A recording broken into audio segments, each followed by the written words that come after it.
she was going about her business, and she said suddenly an angel appeared.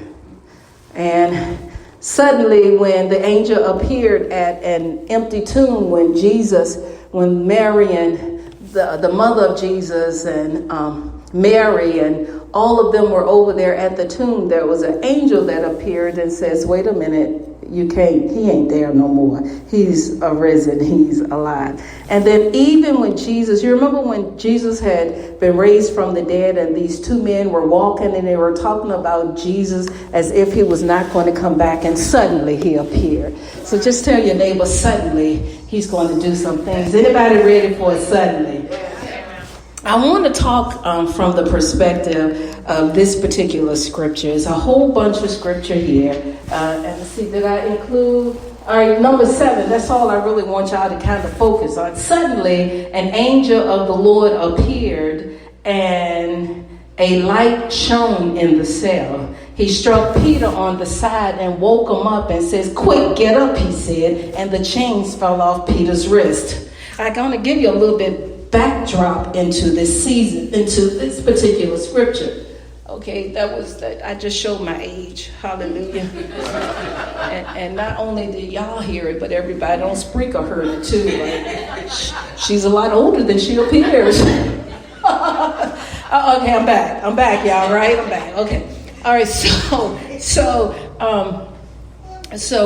what this scripture is about is that Peter was preaching the gospel. At that time, Jesus is in the book of Acts the 12th chapter, and Jesus had already began to start, the people, his disciples had already started channeling this ministry and speaking to people on how Jesus was raised from the dead. And so Herod, which also means is another name for Satan, or another name for the devil, or the verb thought of Satan is all right, come on, bring it back.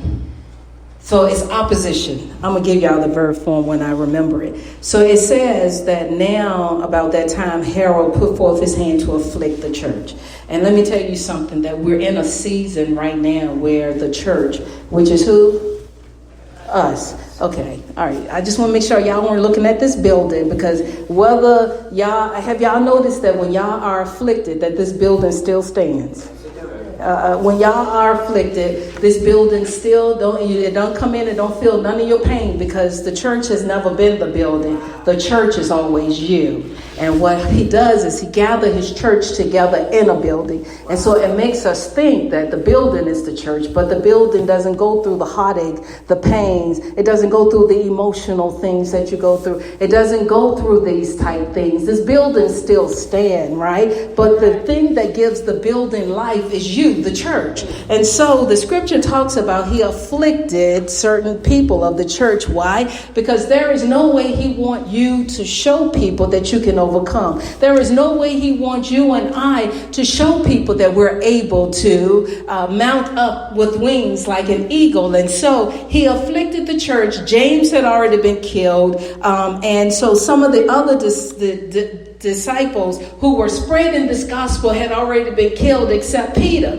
And so they made up in their mind, we got to shut up that noise. We got to shut up this good news of letting people know that I don't care what situation you find yourself in, you can come up. That's what goes on with your mouth and your testimony and your life, right? The moment that he can shut you down, then he's accomplished. The enemy, your Herod that's in your life, has accomplished what he has been meant to do, right? The whole purpose is to shut down your words, to let people know through your life, through your living, through the things that you do, that you can overcome, that Jesus has already died for you. But the moment he shut you down, the moment he put you in your captivity, the moment he calls you to be able to cease from talking, that he has now accomplished what he sent to do. And that's all Harold wanted to do. He felt like, if I would just put these people in prison, if I could just shut this voice down, if I could shut this mouth down, if I could shut down the person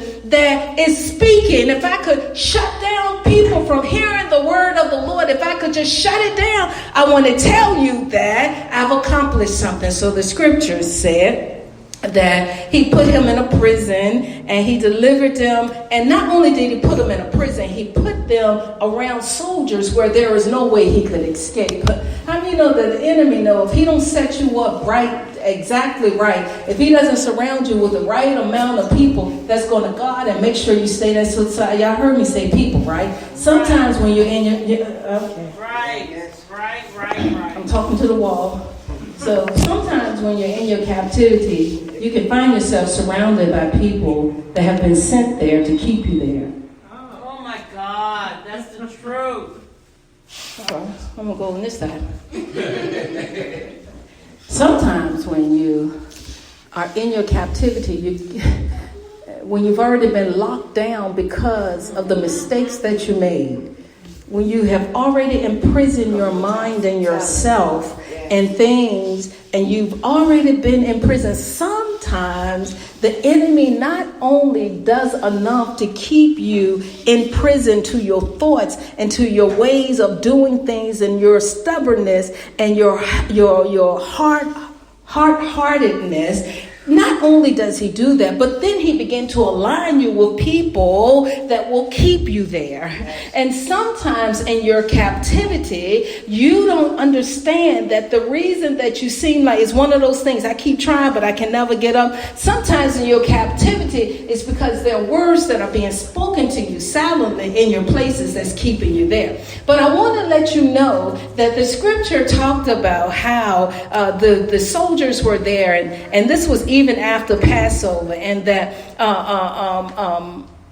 in verse 6 it says, and when Herod was about to bring him forth that same night, Peter was sleeping between two soldiers, meaning there is no way he could have come out, and he was bound with two chains, and the guards before the door kept the prison. And behold, I'm at verse 7, or suddenly. Remember, it says, and behold. The synonyms of suddenly is behold immediately. Behold immediately and suddenly. When you see the word behold or immediately or suddenly, that means that God is doing something right then and there on the spot. So, and behold, an angel, and suddenly an angel of the Lord stood by him, and a light came into the prison, and he smote Peter on the side. I want to share with you that there's some injuries that you might have to come out with, some type of infliction in your body that you might have to come out with even while you're in your captivity. Sometimes we want to come out of our captivity. You know how we always say we don't smell like, we've been burned, but we don't smell like it. I forget how that goes for sure. But I want to tell you, sometimes you might have a limp.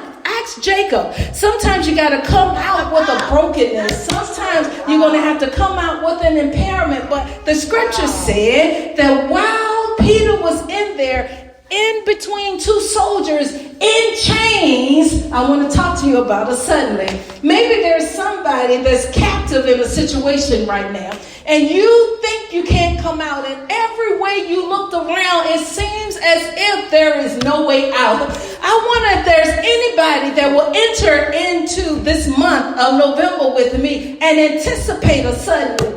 Is there anybody that can wake up every day in the morning, and when you look around, there's somebody on this side, and there's another God on this side, and you're in the situation and you can't see yourself out? I wonder if there's anybody that will just anticipate a suddenly. Something about your suddenly that's going to cause you to move to another place. And the scripture says, and behold, suddenly a messenger, angel is a messenger. So beware of those people that, or begin to start looking for those messengers that God has given you to show you how to get out. Wow. Right? So when we look at the word angel in the scriptures all the time, we only want to look at these big, tall, huge, 9 foot, 12 foot, however tall some angels appear. We're thinking that that's the form. An angel means a messenger. So God will send a messenger. I don't know which messenger he's sending to you, but he's going to send you a messenger that has some ability to show you how to get out. Anybody just say, say, I want to get out of this situation, God. I don't want to live in this place no more. I don't want to be at this place. I don't want to think about myself like this anymore. I don't want to experience this anymore. I know that this may have been from my own making. I know anybody just want to really be truthful about your captivity. This may be something I brought on myself, but you've already shown us that through the Bible, people that were caught in Babylon came out. And right now, I'm at my month of November, my suddenly month, where I'm looking to come out. And so, he said that he shine light in the cell.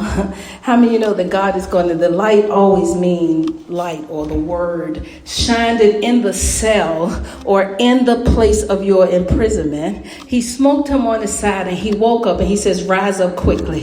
Is there anybody in this place that have made up in your mind, I'm going to just get up out of this thing quickly?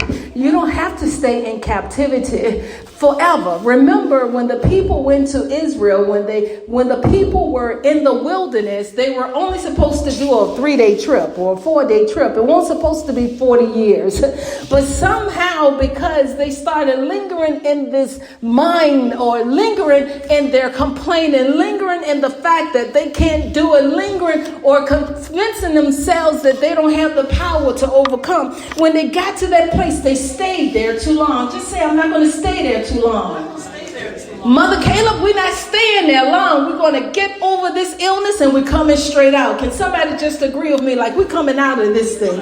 We're not staying in this thing too long. And you begin to determine how long you want to stay. I don't want to stay in this too long, but look at your neighbor and say, there can be a suddenly. Suddenly you can wake up out of your situation. What is wake up? The scripture says, awake thou that sleepeth and arise from the dead. What does that mean? That doesn't mean that you're dead and you're sleeping. No, that means that you are not understanding the greatness and the power and the words of God that can bring you out of that situation. Dead means you're just separating yourself from this greatness or this life that God has. So he's saying, awake thou, or whatever situation you find yourself in, get up quickly. Is there anybody with me today that says, I'm going to get up from this place right now? That's all I want you to say. I'm going to get up.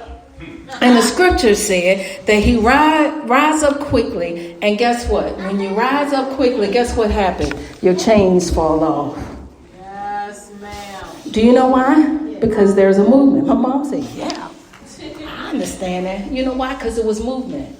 When you made up, listen, your mind is the biggest imprisonment that you could ever have. It's what you're thinking to yourself. If you spend all day saying you can't do it, you won't do it. If you spend all day saying I don't have enough, you won't have enough. If you spend all day saying, not all day, when I say my all day, I mean every day. If you're doing all of this thinking and all of this mind and not even telling yourself you can get any better, you won't get any better. If you look at situations and people tell you, and you're always telling somebody that y'all just don't know what I go through, then guess what? No, we don't know, and we'll never know.